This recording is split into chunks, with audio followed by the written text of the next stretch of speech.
தமிழர்களின் பண்பாட்டு மரபினை தேடி கேரளா, கர்நாடகா, ஆந்திரா, ஒடிசா உள்ளிட்ட வெளி மாநிலங்களிலும் அகழ்வாராய்ச்சி மேற்கொள்ளப்படும் என தமிழக பட்ஜெட்டில் அறிவிக்கப்பட்டு உள்ளது.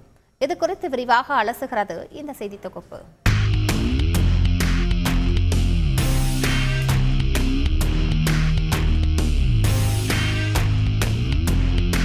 தமிழ்நாட்டில் கீழடி அகழாய்வு கடந்த சில ஆண்டுகளாகவே மக்களிடையே பேரார்வத்தையும் பெரும் தாக்கத்தையும் ஏற்படுத்தி வருகிறது.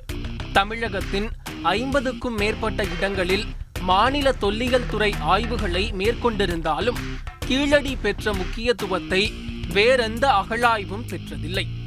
காரணம், அறிவியல் ரீதியாக மேற்கொள்ளப்பட்ட இந்த அகழாய்வின் போது கிடைத்த நம் நாகரீகத்தின் தொன்மை எச்சங்கள் பலரையும் ஆச்சரியத்தில் ஆழ்த்தியது. கீழடி என்னும் ஒற்றை சொல் தமிழர் தம் மரபு வழி பயணத்தில் தலைமுறைகளை தாண்டி உலகத் தமிழர்களை ஒன்றிணைத்தது. கூடல் மாநகருக்கு அருகே வைகைக்கரையில் சங்ககாலத்தில் செழித்து வளர்ந்த நகர நாகரிகத்தினை தொல்லியல் அகழ்வாராய்ச்சி மூலம் வெளிக்கொணர்ந்ததை ஒட்டுமொத்த தமிழ் சமூகமே கொண்டாடி மகிழ்ந்தது. அங்கு கண்டறியப்பட்ட செங்கல் கட்டுமானத்துடன் கூடிய நீண்ட கட்டடங்கள் சுமார் 2000 ஆண்டுகள் தொன்மையானது என தெரிய வந்தது. தொடர்ந்து அங்கு கிடைத்த தமிழ் பிராமி எழுத்துக்களுடன் கூடிய பானை ஓடுகள், யானை தந்தத்தாலான பகடை கட்டைகள், தங்க காதணிகள் மற்றும் மணிக்கற்கள் அமெரிக்காவில் உள்ள பகுப்பாய்வு மையத்திற்கு அனுப்பப்பட்டன.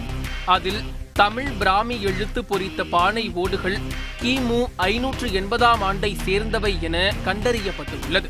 இதன் மூலம் சிந்து சமவெளி நாகரீகம் மற்றும் கிறிஸ்து பிறப்புக்கு முன்பே தமிழர்கள் எழுத்தறிவு பெற்று நாகரீகத்துடன் வாழ்ந்து வந்தார்கள் என்பது தெரிய வந்தது. இங்கு கிடைத்த மணிக்கற்கள் மகாராஷ்டிரா, ஒடிசா மாநிலங்களை சேர்ந்தவை என்பதால் தமிழர்கள் வட மாநிலங்களுடன் வணிக தொடர்பில் இருந்தார்களா அல்லது அங்கு வரை பரவி வாழ்ந்தார்களா என்பதை அறிய முனைப்பு காட்டி வந்தார்கள் தொல்லியல் அறிஞர்கள். இதை அறிய நாடு முழுவதும் தமிழர்களுடன் தொடர்பில் இருந்த சில இடங்களில் அகழாய்வுகள் மேற்கொள்ளப்பட வேண்டும் என தொல்லியல் அறிஞர்களால் தொடர்ந்து வலியுறுத்தப்பட்டு வந்தது. தமிழரின் நீண்ட நெடிய பண்பாட்டு மரபினை மொழி, வரலாறு, அறிவியல் மற்றும் தொழில்நுட்ப வல்லுநர்களின் துணை கொண்டு சான்றுகளின் அடிப்படையில் அறிவுலகம் ஏற்றுக்கொள்ளும் வகையில் உறுதியாக நிறுவிட தேவையான அனைத்து முயற்சிகளையும் இந்த அரசு எடுத்து வருகிறது.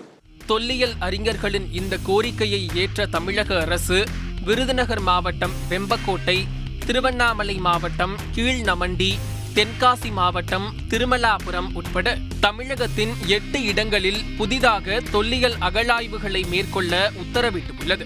தமிழ்நாட்டில் 2024-25ஆம் ஆண்டில் சிவகங்கை மாவட்டம் கீழடி, விருதுநகர் மாவட்டம் வெம்பக்கோட்டை, புதுக்கோட்டை மாவட்டம் கொற்பனைக்கோட்டை, திருவண்ணாமலை மாவட்டம் கீழ்நமண்டி, தென்காசி மாவட்டம் திருமலாபுரம், திருப்பூர் மாவட்டம் கொங்கல் நகரம், கடலூர் மாவட்டம் மருங்கூர், கிருஷ்ணகிரி மாவட்டம் சென்னானூர் என மொத்தம் 8 இடங்களில் தொல்லியல் அகழ்வாய்வுகள் மேற்கொள்ளப்படும்.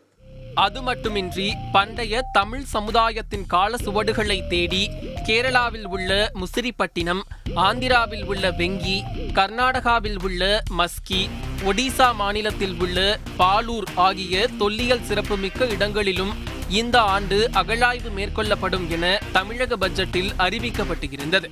மேலும் தமிழ்நாடு மட்டுமின்றி பண்டை தமிழ் சமூகத்தின் காலச்சுவடிகளை தேடி கேரள மாநிலத்துள்ள முசிறி பட்டணம், ஒடிசா மாநிலத்துள்ள பாலூர், ஆந்திர மாநிலத்துள்ள வெங்கி, கர்நாடக மாநிலத்தில் உள்ள மஸ்கி ஆகிய தொல்லியல் சிறப்புமிக்க இடங்களிலும் இந்த ஆண்டு அகழ்வாய்வு மேற்கொள்ளப்படும்.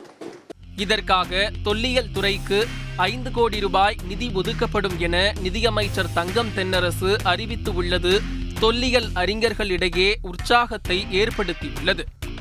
கூறிய பகுதிகளில் அகழ்வாராய்ச்சி மேற்கொள்ள தொல்லியல் துறைக்கு 5 கோடி ரூபாய் நிதி ஒதுக்கப்படும். அகழ்வாராய்ச்சிக்கென நாட்டிலேயே ஒரு மாநிலத்தில் இவ்வளவு அதிக நிதியை தமிழ்நாடு அரசுதான் தொடர்ந்து வழங்கி வருகிறது என்பதை பெருமையுடன் நான் தெரிவித்துக் கொள்கிறேன். வெளி மாநிலங்களில் நடத்தப்படும் அகழாய்வு முடிவுகள் வெளியாகும் போது தமிழ் மொழி மட்டுமின்றி தமிழர்களின் பண்டைய நாகரீகமும் உலகின் மூத்த நாகரீகம் என்பது அறிவியல் பூர்வமாக நிரூபணமாகும் என்பதில் ஐயமில்லை.